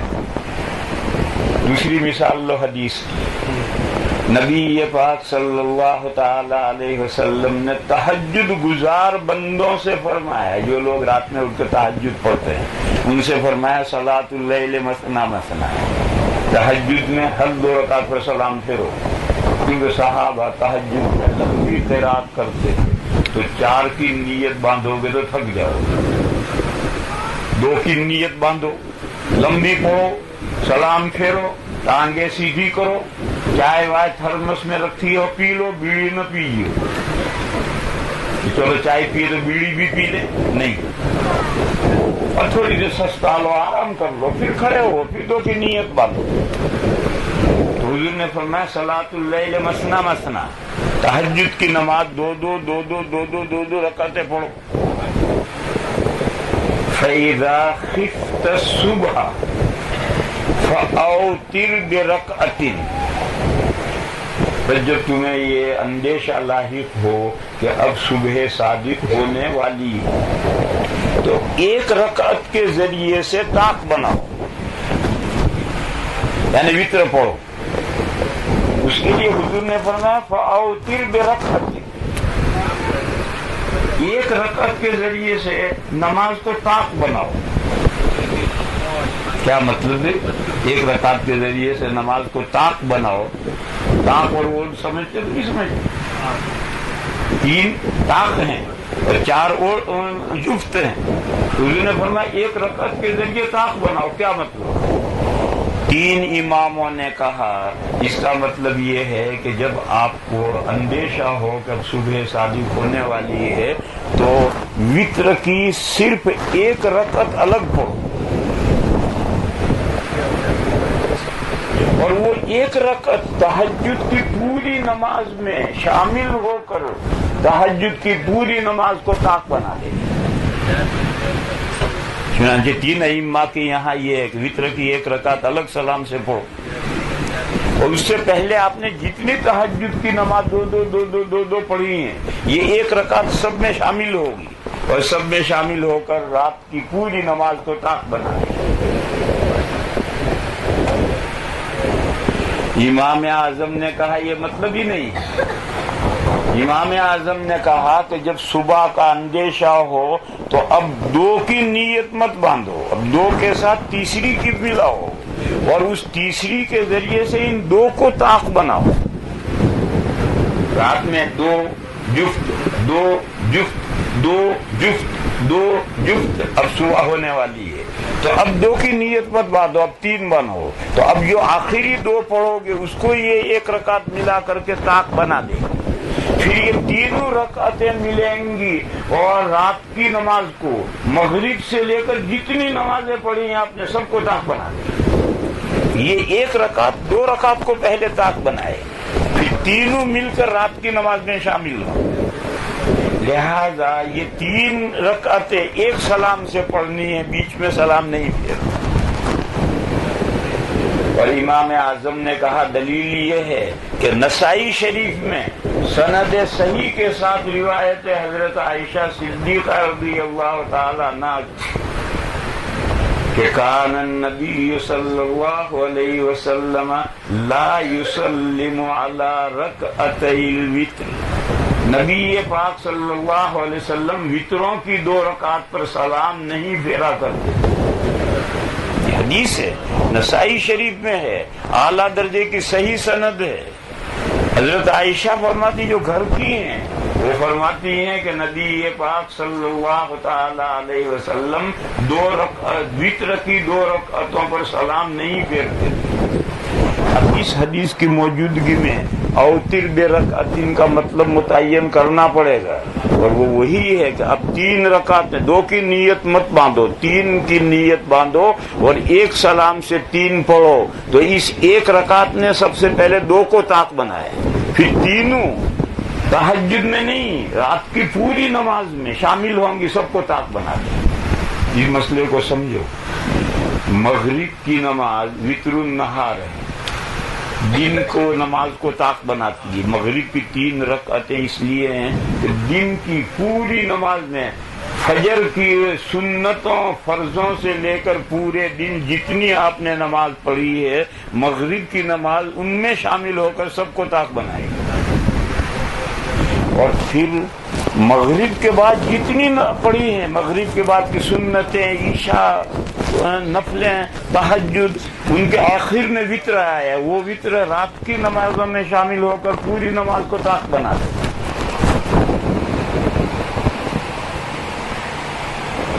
اب ایک ہی حدیث ہے، فَإِذَا خِفْتَ الصُّبْحَ فَأَوْتِرْ بِرَكْعَتَيْنِ. فَأَوْتِرْ بِرَكْعَتَيْنِ کا کیا مطلب ہے؟ امام اعظم کہتے ہیں یہ مطلب ہے، 3 ائمہ کہتے ہیں یہ مطلب ہے. امام اعظم کہتے ہیں 2 صحابہ کے علاوہ 1,00,000 سے زیادہ صحابہ ہیں، صرف 2 صحابہ سے وتروں کی 2 رکعت پر سلام پھیرنا ثابت ہے. 1 رکعت وتر کی الگ پڑھنا صرف 2 صحابہ سے ثابت ہے. باقی تمام صحابہ وتروں کی 3 رکعتیں ایک سلام سے پڑھتے ہیں. جب یہ 2 سلام پھیر کر ایک الگ پڑھتے تھے، معلوم ہے ان کا بیان کیا ہو، مطلب بھی صحیح ہے. اور وہ جو 3 اماموں نے سمجھایا ہے، وہ صحابہ میں سے 2 صحابہ نے بھی وہ سمجھایا ہے. اور امام ابو حنیفہ جو مطلب بیان کرتے ہیں وہ بھی صحیح ہے. نسائی کی روایت دلیل ہے، اور صحابہ کی میجورٹی سلام نہیں پھیرتی تھی 2 رکعت پر. لہذا یہ مطلب بھی صحیح معلوم ہوتا ہے، یہ مطلب بھی صحیح معلوم ہوتا ہے. اب ایسی صورت میں ماؤ شما کیا کریں؟ ہمارے لیے تقلید کے علاوہ کوئی راستہ نہیں. اگر آپ نے اپنی عقیدت کا ہار امام ابو حنیفہ علیہ الرحمہ کو پہنایا ہے تو ان کا فالو کی، انہوں نے جو حدیث کا مطلب بیان کیا اس پر عمل کی. اور اگر آپ نے عقیدت کا ہار 3 اماموں میں سے کسی کو پہنایا ہے اور ان کا فالو کر رہے ہیں تو وہ جو مطلب بیان کر رہے ہیں اس پر عمل کیجیے. جھگڑنے سے کیا فائدہ ہے؟ یہ جو مطلب بیان کرتے یہ بھی ٹھیک معلوم ہوتا ہے، یہ بیان کرتے یہ بھی ٹھیک معلوم ہوتا ہے. تو ماؤ شما کے لیے تکلیف کے علاوہ کوئی چارہ نہیں. یہ دوسری بات میں نے بیان کی. پہلی بات، نصوص میں اختلاف ہو، ان کو سارٹ آؤٹ کیسے کیا جائے. اس میں کبھی اختلاف ہو جاتا ہے، اس اختلاف کی صورت میں تقلید کے بغیر کوئی چارہ نہیں. نص فہمی میں، قرآن کی آیت کے سمجھنے میں، حدیث کے سمجھنے میں اختلاف ہو جاتا ہے، اسی اختلاف کی صورت میں تقلید کے علاوہ کوئی راستہ نہیں. تیسری صورت،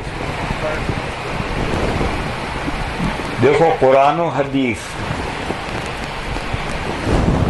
نصیحت قبول کرنے کے اعتبار سے تو نہایت آسان ہے. وَلَقَدْ يَسَّرْنَا الْقُرْآنَ لِلذِّكْرِ فَهَلْ مِن مُدَّكِرٍ. ہم نے قرآن کو نصیحت پذیری کے لیے آسان کر دیا ہے. بس ہے کوئی قرآن پڑھے اور نصیحت حاصل کرے؟ ہر انسان کو قرآن پڑھنا ہے، مرد ہو عورت ہو، عربی جانتا ہو نہ جانتا ہو، بڑا ہو بوڑھا ہو، سب کو قرآن پڑھنا ہے. کیوں؟ قرآن نصیحت پذیری کے لیے آسان کر دیا گیا ہے، نصیحت پذیری کی حد تک. لیکن پھر اس سے آگے قرآن میں حقائق و دقائق ہیں، مسائل و احکام ہیں، وہ آیتوں کی تہ میں بیٹھے ہوئے ہیں.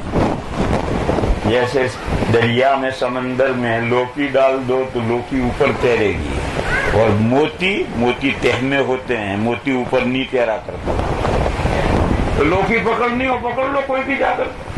لیکن اگر موتی نکالنے ہیں تو آپ کو غواص بلانے پڑیں گے، تیراک بلانے پڑیں گے، ہائر کرنے پڑیں گے، آؤ بھی گوتا لگا کر تہ میں جاؤ، موتی نکال کر لاؤ۔ ہر آدمی سمندر کی تہ میں نہیں گوتا لگا سکتا، مرے گا۔ میرے بھائیو، اسی طریقے پر آیات کی گہر میں اترنا پڑتا ہے، اور وہاں نیچے جو موتی ہیں ان موتیوں کو نکال کر لانا پڑتا ہے۔ یہ مسائل استنباطی مسائل کہلاتے ہیں، یعنی گہر میں جا کر اندر سے وہ مسائل نکال کر لانا ہے۔ یہ جو استنباطی مسائل ہیں ان میں بھی فقہاء میں اختلاف ہو جاتا ہے، کوئی کچھ نکال کے لایا، کوئی کچھ نکال کے لایا۔ اب ہم کیا کریں گے؟ جس کو جس امام کی عقیدت ہے اس کی پیروی کرو۔ میں اس کی مثال دوں، بہت غور سے سنو۔ قرآن کریم میں سورہ مائدہ میں آیت وضو ہے۔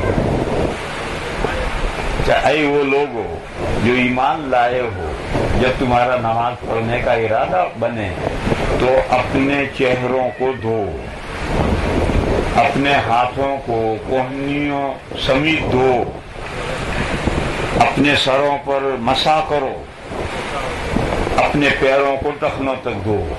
دنیا کے تمام مسلمان اسی طرح وضو کرتے۔ یہ آیت کی ظاہری سطح ہے۔ اوپر کی سطح میں وضو کرنے کا جو قرآن کریم میں طریقہ بیان کیا گیا ہے، دنیا کے سبھی مسلمان اسی طرح سے وضو کرتے ہیں۔ حنفی وضو کچھ اور ہو، شافعی وضو کچھ اور ہو، حنبلی مالکی وضو کچھ ایسا کہیں نہیں ہے، دنیا کے سب مسلمان ایک ہی طرح وضو کرتے ہیں۔ لیکن 5 مسئلے استنباطی، اسی آیت میں 5 مسئلے استنباطی ہے، اس کی گہر میں جا کر وہ مسئلے نکالے گئے ہیں اور میں اختلاف ہوا۔ پہلا مسئلہ، وضو میں ترتیب ضروری ہے یا نہیں؟ یعنی پہلے منہ چہرہ دھو، پھر ہاتھ دھو، پھر مسح کرو، پھر پیر دھو۔ اگر کوئی الٹا کر دے، پہلے اس نے پیر دھو ڈالے، پھر مسح کر لیا، پھر ہاتھ دھویا اور آخر میں چہرہ دھویا، تو وضو ہوگی نہیں ہوگی؟ امام شافعی علیہ الرحمہ نے فرمایا نہیں ہوگی۔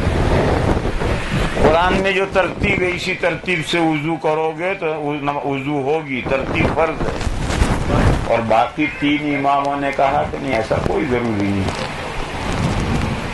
اب الٹا پلٹا 3 اعضاء دھو ڈالیں، ایک کا مسح کر دیں تو کسی طرح سے بھی کر دیں، وضو ہو جائے گی۔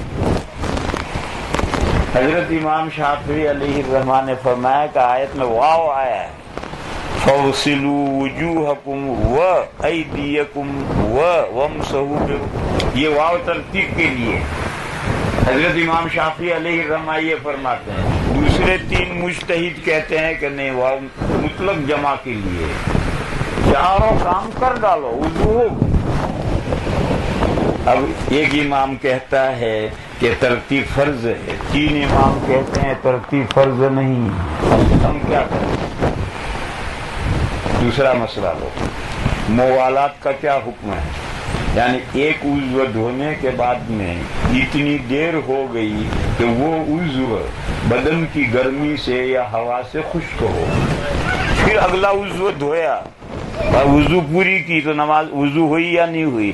امام مالک کہتے نہیں ہوئی، دوسرے 3 امام کہتے ہو گئی۔ چہرہ دھو، ہونا ہے، گھنٹی بجی، وہ لے کر کے ہیلو کر کے ہی بیٹھ گیا اور آدھا گھنٹہ باتیں کرتا رہا، پھر فون رکھا۔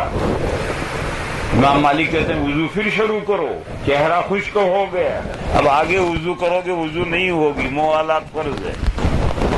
دوسرے 3 امام کہتے ہیں کہ اگر حدث لاحق نہیں ہوا، اگر ٹیلی فون سے باتیں کرتے کرتے ہوا نکل گئی تب تو سرنا وضو کرنی، لیکن اگر حدث لاحق نہیں ہوا تو آگے بڑھو، ہاتھ دھو، مسح کرو، پیر دھو، وضو ہو گئی، موالات شرط نہیں۔ اب دیکھو اختلاف ہو گیا، ایک امام کہتے ہیں نہیں، موالات پے بپے وضو ضروری ہے، ایک عضو خشک ہو اس سے پہلے اگلا عضو دھونا ضروری ہے، 3 امام کہتے ہیں یہ ضروری نہیں۔ قرآن میں 2 جگہ پر آیا کہ ہاتھ دھو کوہنیوں تک، پیر دھو ٹخنوں تک، یہ تک کا کیا مطلب؟ یعنی کوہنیاں دھونی یا نہیں دھونی؟ میری جگہ یہاں سے اس دیوار تک ہے، تو کیا مطلب ہے دیوار تک؟ دیوار تیری ہے نہیں، دھونی احتمال ہے۔ تو اللہ نے فرمایا کوہنیوں تک، ٹخنوں تک۔ امام ظفر علیہ الرحمٰن یہ بھی مجتہد ہے، امام اعظم کے شاگرد ہیں۔ امام ظفر نے کہا کوہنیاں دھونی ضروری نہیں ہے، ٹخنے دھونے ضروری نہیں ہے، اور چاروں امام کہتے ہیں نہیں، کوہنیاں بھی دھونی ضروری ہے، ٹخنے بھی دھونے ضروری ہے۔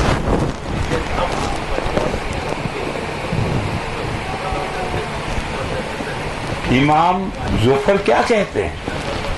وہ کہتے ہیں ٹخنے پنڈلی کا حصہ، اسی لیے عورت پنڈلی، استغفر اللہ، عورت ٹخنا کھلا رکھ کر نماز پڑھے گی، نماز نہیں ہوگی۔ جیسے ٹخنا چھپانا پنڈلی چھپانا ضروری، ٹخنا بھی چھپانا ضروری۔ تو جب ٹخنا پنڈلی کا حصہ ہے، اللہ نے پیر دھونے کو کہا ہے، تو ٹخنے تو پیر کا حصہ ہی نہیں، یا ٹخنے نہیں دھونے، ایسے کوہنیاں بھی نہیں دھونی۔ باقی چار امام کہتے ہیں کہ نہیں، ٹخنے بھی دھونے، کوہنیاں بھی دھونی۔ ان کی دلیل کیا ہے؟ کوہنی کوئی عضو نہیں، ٹخنا کوئی عضو نہیں، گھٹنا کوئی عضو نہیں۔ لو پیسے، کسائی کی دکان پر سے گھٹنا لے آؤ، گھٹنا خرید کر لے آؤ کسائی کی دکان پر سے، گھٹنا تو عضو ہی نہیں۔ جاؤ لو پیسے، کسائی کی دکان پر سے کوہنی لے آؤ، کوہنی کسائی کی دکان پر نہیں ہے، کوہنی کوئی عضو نہیں ہے۔ یہ تو ران کی اور پنڈلی کی جہاں ہڈیاں جڑتی ہیں، اس سنگم کا نام گھٹنا ہے۔ وہ سنگم الگ ہو گیا تو گھٹنا ہے ہی نہیں کچھ۔ ایسے پنڈلی کی اور پیر کی ہڈیاں جہاں جڑتی ہیں اس کا نام ٹخنا ہے، ٹخنا کوئی عضو نہیں۔ بازو اور کلائی کی ہڈیاں جہاں جڑتی ہیں اس کا نام کوہنی ہے، کوہنی کوئی عضو نہیں۔ جب دو ہڈیوں کا مجموعہ ہے تو دونوں کے احکام لینے پڑیں گے۔ دیکھو امام ابو حنیفہ علیہ الرحمہ کے نزدیک گھٹنا ننگا پان، دلیل کوئی نہیں۔ حدیث میں ہے ران ننگا پان، اس کے لیے بخاری میں حدیث ہے۔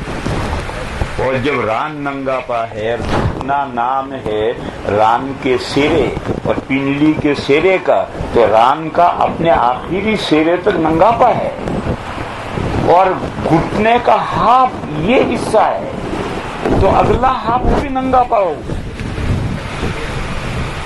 تو جب کلائی اور بازو کی ہڈی کوہنی ہے تو کلائی تو دھونی ہے، اور جب کوہنی کا ہاتھ دھونا ہے تو سارا دھونا ہے۔ پنڈلی اور پیر کی ہڈی کا سنگم ٹخنا ہے، اور پیر دھونا ہے تو ٹخنے کا ہاتھ دھونا ہے، ہاتھ دھونا ہے تو سارا دھونا ہے۔ جو کتنی باریک باتیں ہیں۔ امام ظفر علیہ الرحمٰن نے فرمایا ٹخنے اور کوہنی دھونے ضروری نہیں ہے۔ چاروں اماموں نے کہا کہ نہیں، کوہنی سمیت ہاتھ دھو، ٹخنوں سمیت دھو۔ اب یہ سب مسائل کو قرآن میں کلیئر تو ہے نہیں، تو استنباطی مسائل ہے کہ ایسے اتر کر نکالنا۔ اور مسئلہ سنو،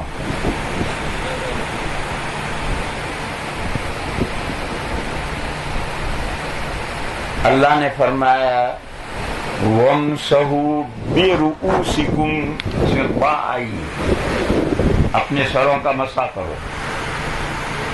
یہ با کیسی ہے؟ صرف امام مالک علیہ الرحمہ کہتے ہیں بابرکتیہ ہے، بازائد ہے، اور پورے سر کا مسح ضروری ہے۔ اگر ایک بال بھی مسح کے ہاتھ لگنے سے رہ کے وضو نہیں ہوئی، اور کہا با کا ان کا بازائد ہے۔ دوسرے تمام فقہا نے کہا کہ نہیں، با کا مطلب ہے، با کا مطلب ہے کچھ، اپنے کچھ سر کا مسح کرو۔ یہ با تبیضیہ کا مطلب ہوا کہ اپنے کچھ سر کا مسح کرو۔ کچھ کتنا؟ امام ابو حنیفہ اور امام احمد رحمہم اللہ نے کہا سر کا 1/4 ادھر سے کر لو، ادھر سے کر لو، ادھر سے کر لو، ادھر سے کر لو، سر کا 1/4 مسا فرض ہے، اس سے کم مسا کرو گے وضو نہیں ہوگی، اور سارے سر کا مسا کرنا یہ سنت ہے۔ حضرت امام شافعی علیہ الرحمہ آئے، انہوں نے کہا یہ باز کے لیے 1/4 کیا ضروری ہے، 3 بال کا کر لو، باز ہو گیا۔ تو امام شافعی علیہ الرحمہ کے لیے 3 بال کا مسا فرض ہے۔ وہ مسا کیسے کرتے ہیں؟ یوں انگلی پانی میں ڈال کے یوں کرتے، ہو گیا مسا۔ اب دیکھو وَامْسَحُوا بِرُؤُوسِكُم میں یہ بات کیسی ہے، زائدہ ہے یا تبدیل کیا ہے؟ تبدیل کیا ہے تو باز کا کیا مطلب ہے؟ 3 رائے ہو گئی۔ امام مالک نے کہا باز زائد ہے، پورے سر کا مسا فرض ہے، ایک بال بھی اگر ہاتھ لگنے سے رہ گیا وضو نہیں ہوئی۔ امام شافعی علیہ الرحمہ نے فرمایا کہ 1 بال، 3 بال بھی نہیں، 1 بال پر آپ نے بھگا کر ہاتھ پھیر دیا، بس وضو ہو گئی۔ امام ابو حنیفہ اور امام مالک نے کہا، امام ابو حنیفہ امام احمد نے کہا نہیں، 1/4 مقدار ناسیہ، سامنے سر کے سامنے کے جو بال ہیں اس کے بقدر مسا فرض ہے۔ ان کی دلیل یہ ہے کہ نبی پاک صلی اللہ تعالی علیہ وسلم ہمیشہ پورے سر کا مسا کرتے، زندگی میں صرف 1 مرتبہ تبوک کے سفر میں حضور نے سر پر امامہ باندھ رکھا تھا اور وضو فرمائی، حضرت مغیرہ نے وضو کی تو حضور نے امامہ پیچھے ہٹا کر کے سر کے اگلے بالوں پر مسا کر کے امامہ ٹھیک کر دیا۔ زندگی میں 1 مرتبہ صرف ناسیہ پر مسا کیا ہے۔ تو اگر سارے سر کا مسا فرض کہو گے تو یہ ماننا پڑے گا کہ حضور کی اس دن کی وضو نہیں ہوئی۔ لا حول ولا قوت الا باللہ، یہ بات کیسے کوئی مان لے گا؟ اس سے کم مسا کرنا حضور سے ثابت نہیں۔ لہذا آیت کی تفسیر حضور کے عمل سے ہوئی کہ یہ بات ابیضیہ ہے، زائد نہیں ہے، اور بعض سے مراد چوتھائی۔ 5واں مسئلہ، وضو میں چہرے کو اور ہاتھوں کو تو دھونا ہے اور سر کا مسح کرنا ہے، اور پیر جبکہ ننگے ہوں یعنی خفین نہ پہن رکھے ہوں تو پیروں کا مسح کر ننگے پیروں پر مسح کرنا ہے یا دھونا ہے؟ شیعہ کہتے ہیں پیروں پر مسح ہے، پیر دھونے کا کوئی حکم نہیں، اور اہل السنہ والجماعہ کہتے ہیں کہ نہیں، جیسے وہ 2 عضو دھونے ہیں پیروں کو بھی دھونا ہے، اور شیعہ کہتے ہیں نہیں، وضو میں 2 عضو مغسول ہیں، 2 عضو ممسوح ہیں، 2 کو دھونا ہے اور 2 پر مسح کرنا ہے۔ اور وہ کہتے ہیں فَاغْسِلُوا وُجُوهَكُمْ وَأَيْدِيَكُمْ، یہ فَاغْسِلُوا کے تحت ہیں، اور وَامْسَحُوا بِرُؤُوسِكُمْ وَأَرْجُلِكُمْ زیر پڑھتے ہیں کہ اپنے سروں پر اور اپنے پیروں پر مسح کرو۔ اب شیعوں نے یہ پیشہ چھوڑ دیا، اور شیعہ پیر نہیں دھوتے، تو پیروں کے سر کو ہی مسح کر کے پانی لے کر پیروں کو مسح کرتے۔ اب یہ 5 مسئلے ہیں جو آیت وضو میں اختلافی ہو گئے۔ اب ماء و شمع کیا کریں؟ ماء و شمع 5 مسئلوں میں جس سے عقیدت ہے جاؤ پوچھو، وہ جو مسئلہ بتائے اس پر عمل کرو، اس کے علاوہ اور چارہ کیا ہے؟ ابو حنیفہ علیہ الرحمہ کے پاس گئے، انہوں نے کہا پیر دھونے ضروری ہے۔ تو شیعہ یوں کہتے ہیں، کہنے دو، ہم فالو کر رہے ہیں اس امام کا، اس امام کا، اس امام کا، اس امام کا، اور وہ یہ کہتے ہیں کہ ارجلکم نے ارجلکم، اور پیروں کو بھی دھو۔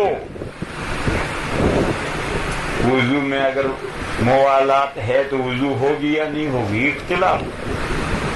وضو میں ترتیب ضروری ہے یا نہیں، اختلاف۔ اوڑھنیاں دھونی ضروری ہے نہیں، اختلاف۔ تو ان تمام اختلاف یہ سب استنباطی مسائل ہیں، آیت کریمہ میں نہیں ہے، اس کو اندر سے نکالنا ہے، گہر میں جا کر ڈوب کر موتی نکال کر لانے ہیں۔ ان میں اگر ائمہ میں استنباطی مسائل میں اختلاف ہو جائے تو آپ میرے بھائیوں بتاؤ فالوئنگ کے علاوہ، تقلید کے علاوہ چارہ کیا ہے؟ تو میں عرض کر رہا تھا کہ 3 قسم کے مسائل ہی میں تقلید ہے، باقی 80% احکام قرآن و حدیث سے ڈائریکٹ لیے گئے ہیں۔ حنفی، شافعی، مالکی وضو الگ الگ نہیں، سب کی وضو ایک ہے جو قرآن میں بیان ہوئی، لیکن ان 5 مسائل میں ائمہ میں اختلاف ہوا ہے جو استنباطی مسائل۔ تو ایک نصوص میں اگر تعارض ہو اور کوئی قرینہ موجود نہ ہو کہ پہلے کی نص کون سی ہے بعد کی نص کون سی ہے، تو ہم اسے متعین نہیں کر سکتے، ائمہ سے پوچھنا پڑے گا۔ اسی طریقے پر نص فہمی میں اختلاف ہو جائے کہ اس آیت کا کیا مطلب ہے، اس حدیث کا کیا مطلب ہے، اس میں اختلاف ہو جائے تو اب تقلید اور فالوئنگ کے علاوہ کوئی راستہ نہیں۔ اسی طریقے پر اگر جو مسائل قرآن و حدیث میں ظاہر ہیں ان میں کوئی اختلاف نہیں ہے، لیکن اس میں گہر میں اٹھ کر جو استنباطی مسائل نکلیں گے ان میں اختلاف ہو جائے تو تقلید کے علاوہ کوئی چارہ نہیں۔ الغرض میں یہ سمجھا رہا تھا کہ تقلید کے معنی غلط بتائے جاتے ہیں، تقلید کے وہ معنی نہیں، میں نے جو سمجھائے تقلید کے وہ معنی ہے۔ دوسری بات غلط فہمی کہ بھی اللہ رسول کی، صحابہ کی کیوں تقلید نہیں کرتے، ائمہ کو ان بتوں کو لے کر کیوں بیٹھے ہو؟ جواب، قرآن و حدیث میں جو کلیئر کٹ جتنی باتیں ہیں اس میں کسی کی کوئی تقلید نہیں۔ دلیل یہ ہے، فقہ حنفی کی کوئی بڑی کتاب کھولو، فقہ شافعی کی کوئی بڑی کتاب کھولو، فقہ مالکی کی کھولو، فقہ حنبلی کی کھولو، جہاں مسئلہ لکھا ہوگا تو قرآن کی آیت دلیل میں لکھی ہوگی، حضور کی حدیث دلیل میں لکھی ہوگی۔ اگر اس میں تقلید ہے تو آیت لکھنے کی کیا ضرورت ہے، حدیث لکھنے کی کیا ضرورت ہے؟ کوئی فقہ کھولو، جو چھوٹی چھوٹی کتابیں تعلیم الاسلام، بیشتی زیور، اس میں تو دلیلیں نہیں ہیں، مگر ہدایہ کھولو، اس درجے کی چاروں فقہ کی کتابیں کھولو، ہر مسئلے کے ساتھ، اگر وہ آیت سے مسئلہ لے تو آیت لکھی ہو۔ فقہ کی کوئی کتاب کھولو، کتاب الطہارہ، قال اللہ تعالی، یہ کہہ کر پوری آیت وضو لکھیں گے، پھر اس میں سے کہ وضو میں 4 فرض ہیں، یہ ہے وہ ہے، پھر مسائل بیان کریں گے۔ تو اگر قرآن و حدیث سے وہ مسائل نہیں لکھے گئے تو پہلے آیت لکھنا، پہلے حدیث لکھنا، یا مسئلہ لکھ کر بعد میں آیت لکھنا، بعد میں حدیث لکھنا، اس کی ضرورت کیا ہے؟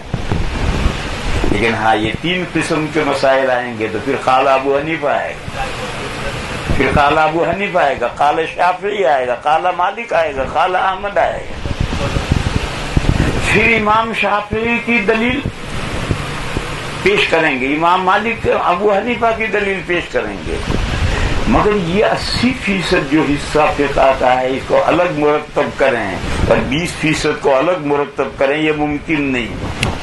تو یہ ساری فقہ ایک ساتھ لکھی گئی ہے تو یہ دھوکہ دیتے ہیں۔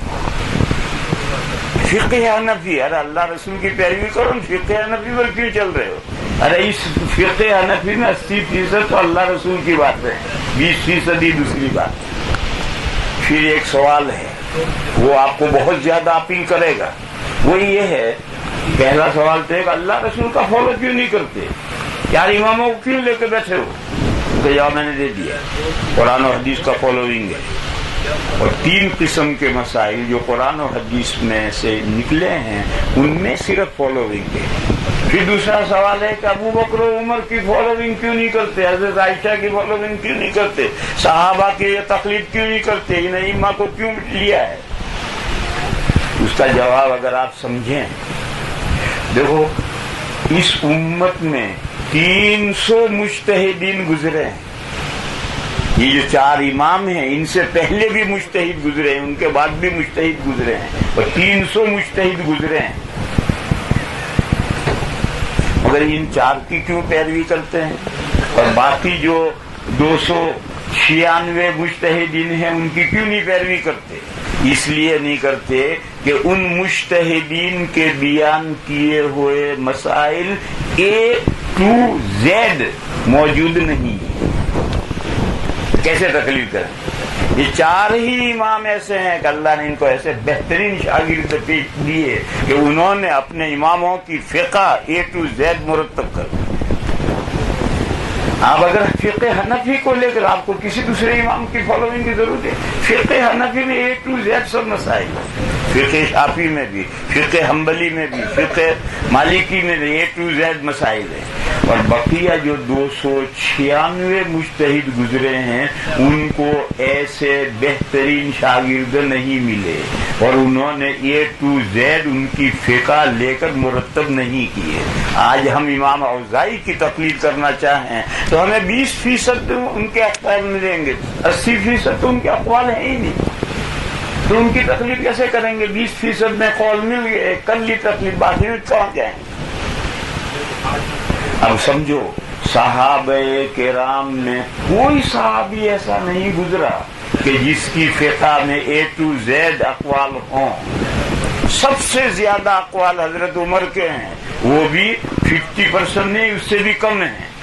تو اگر ہم حضرت عمر کی تقلید کریں گے تو 50% تو ان کے اقوال ہیں، باقی کہاں جائیں گے؟ کہ باقی کسی اور صحابی کا قول لے لیجیے. اس کا نام ہے تلفیق، اور تلفیق حرام ہے. کیوں؟ تلفیق کرنے بیٹھو گے تو بڑا مشکل مسئلہ پیش آ جائے گا.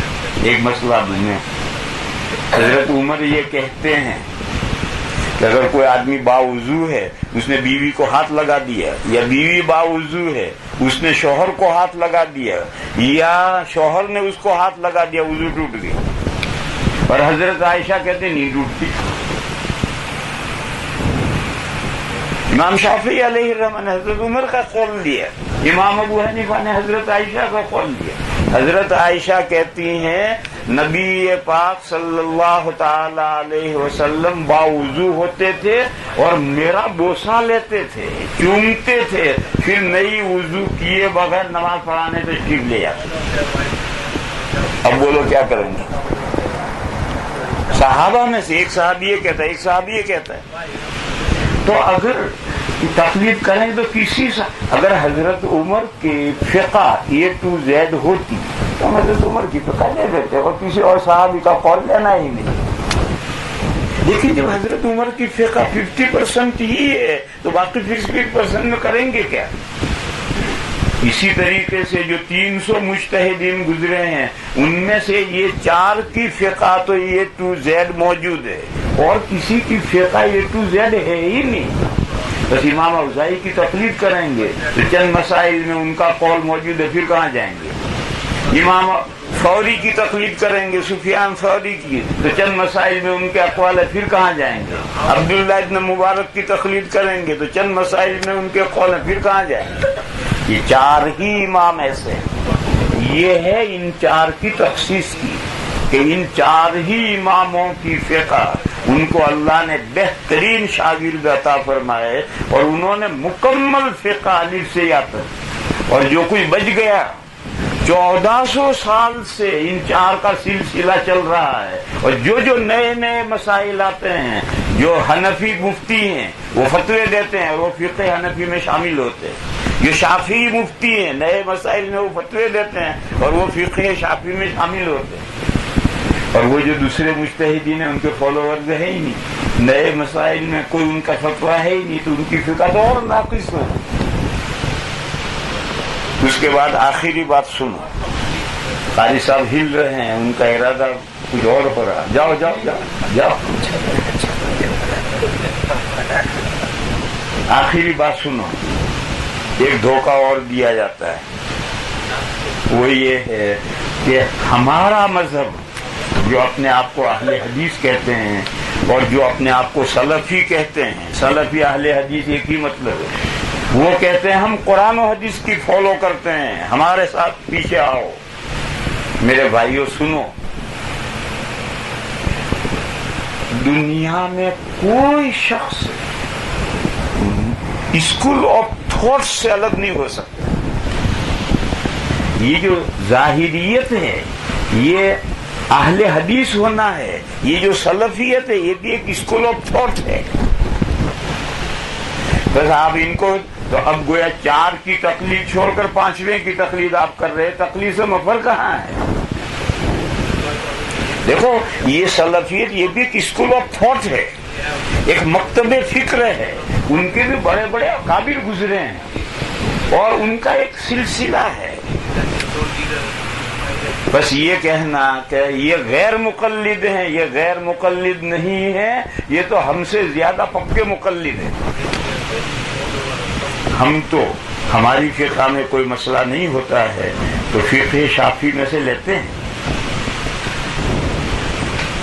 فقہ شافعی میں نہیں ہوتا تو فقہ حنفی سے لیتے ہیں. فقہا تو ایک دوسرے کے یہاں سے لیتے ہیں اور یہ کبھی کسی 4 فقہا میں سے کسی سے مسئلہ نہیں لیں گے. وہ اپنے ہی اسکول آف تھاٹ کے ساتھ چپکے رہیں گے، اپنے ہی مکتب فکر کے ساتھ چپکے رہیں گے، کبھی کسی دوسرے کے یہاں سے استفادہ نہیں کریں گے. اور جو 4 ائمہ والے ہیں وہ ایک دوسرے سے استفادہ کرتے ہیں.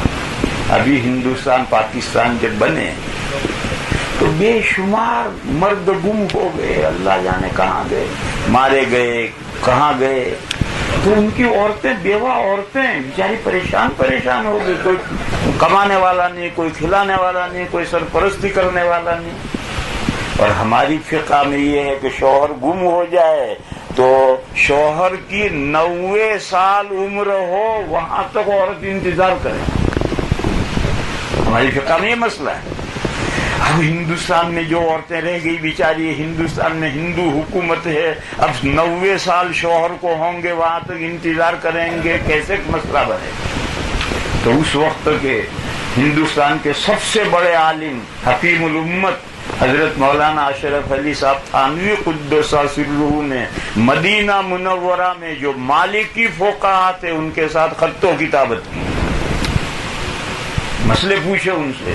مالکی فقہ میں عورت 4 سال انتظار کرے گی بس، پھر اس کے بعد اگر شوہر نہ ملے تو قاضی اور پنچایت اس کا نکاح ختم کرے گی اور وہ عدت گزار کر دوسری جگہ نکاح کرے گی. تو مالکی فقہ میں سے یہ مسئلہ لیا اور ہندوستان کے سارے علماء کو وہ مسئلہ بتلایا. سب کے اتفاق سے اب ہندوستان، پاکستان، بنگلہ دیش سب جگہ پر یہی حنفیوں کے یہاں یہی فتویٰ ہے کہ مفقود کی بیوی فقہ مالکی پر عمل کرے گی اور وہ قاضی کے یہاں یا پنچایت کے یہاں درخواست دے گی اور وہ شوہر کو ڈھونڈیں گے، اخبار میں اعلان کریں گے، سب کچھ کریں گے. 4 سال تک اگر شوہر نہ ملے تو پنچایت نکاح ختم کرے گی اور وہ دوسرا نکاح کرے گی. تو دیکھو احناف نے مالکی فقہ میں سے قول لے لیا اور اس پر عمل. ایسا دوسرے فقہا بھی احناف کے یہاں سے لیتے ہیں، مگر یہ سلفی اور یہ ظاہری اپنے اسکول آف تھاٹ ہی کے ساتھ چپکے رہتے ہیں، دوسروں سے کوئی مسئلہ کبھی نہیں لیتے.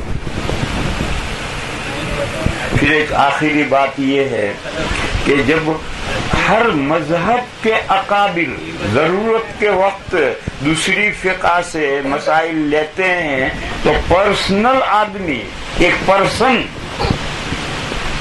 ایک مسئلے میں فقہ حنفی پر عمل کر لے، دوسرے مسئلے میں فقہ شافعی پر عمل کر لے، تیسرے مسئلے میں فقہ مالکی پر عمل کر لے، چندہ کر لے، اپنے دین کا چندہ کرے. ایسا کیوں نہیں کر سکتا؟ یہ سوال لوگ پوچھتے ہیں. سنو میرے بھائی، میں نے جواب دے دیا. یہ دین نہیں ہے، دین کا چندہ کر رہا ہے. دین چندہ کرنے کا نام نہیں ہے، اس کا نام ہے تشہی. میری خواہش کی پیروی مجھے کرنی ہے. حنفی فقہ میں مسئلہ ٹائٹ ہے، سخت ہے، تو شافعی فقہ میں سے نرمی لے لی. ایک مسئلے میں شافعی فقہ میں مسئلہ ٹائٹ تھا تو حنفی فقہ میں سے نہ لے لی. دیکھو مثال، عورت کو ہاتھ لگانے سے یا شوہر کو ہاتھ لگانے سے وضو ٹوٹ جاتی ہے تو کیا کہا؟ میں حنفی ہوں، نہیں ٹوٹتی. اب حنفی بن گیا اور نقصیر پھوٹ آئی، کٹورا بھر کر خون نکل آیا، ارے تیری وضو ٹوٹ گئی، کہا نہیں ٹوٹی، میں شافعی ہوں. اب یہ چوچو کا مربع ہو کر رہ گیا، ابھی حنفی بن گیا، ابھی شافعی بن گیا، لہذا اس کی اجازت نہیں ہے. اس کا نام تشہی ہے، اپنی خواہش پر چلنا ہے، دین کا چندہ کرنا ہے، اور وہ کوئی دینداری نہیں ہے. اور مذہب کے اکابر جب دوسری فقہ میں سے قول لیں گے تو وہ اپنی خواہش کے لیے نہیں، پوری مذہب ملت کی ضرورت کے وقت لیں گے، جیسا کہ میں نے مفقود کی بیوی کے بارے میں بتایا. وآخر دعوانا ان الحمدللہ رب العالمین. وضو کرو، نماز پڑھیں، نماز کے بعد دعا کریں گے، انشاءاللہ وہ دعا زیادہ قبول ہے. اب تیاری کرو، اذان ہوگی اور فوراً نماز ہوگی، نماز کے بعد دعا کریں گے انشاءاللہ.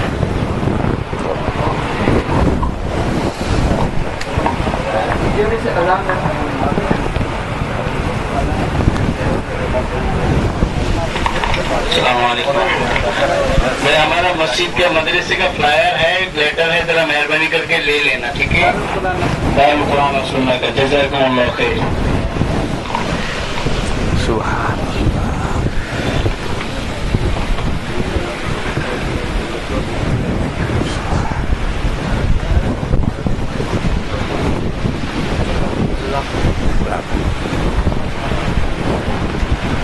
ڈاکٹر صاحب کو ایسی ویسی بات تو نہیں ہوئی؟ نہیں ماشاءاللہ، یہ بھی ہیں ان کو بھی کرنا چاہیے. 24 نمبر کے یہ بھی کہتے رہتے باتیں، کہتے کل پرسوں کر لوں گا، میری وائف یہ وہ فلاں والا کہے گا.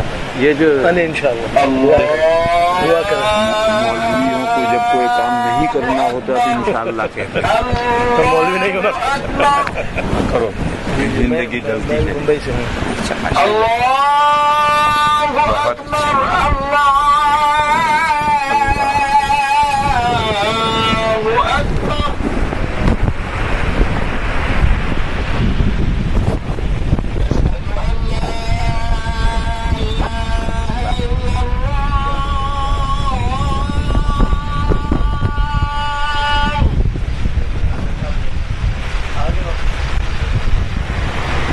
أشهد أن لا إله إلا الله.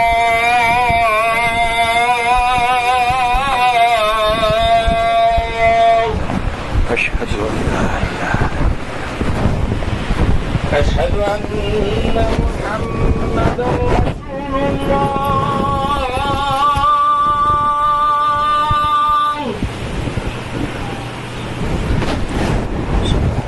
عليكم السلام. أشهد أن محمدا رسول الله.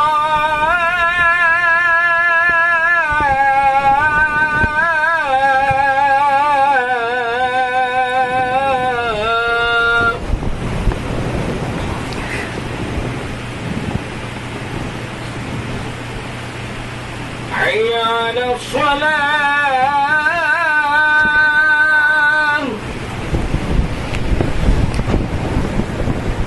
حي على الصلاة.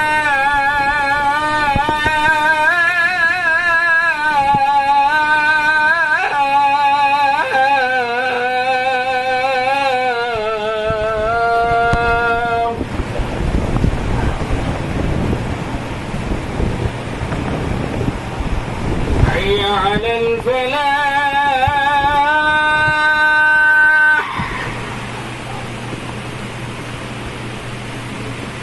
حي على الفلاح.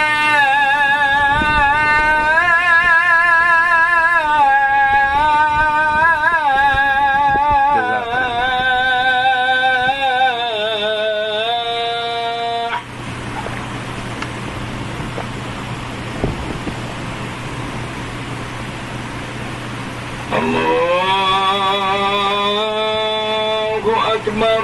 الله أكبر.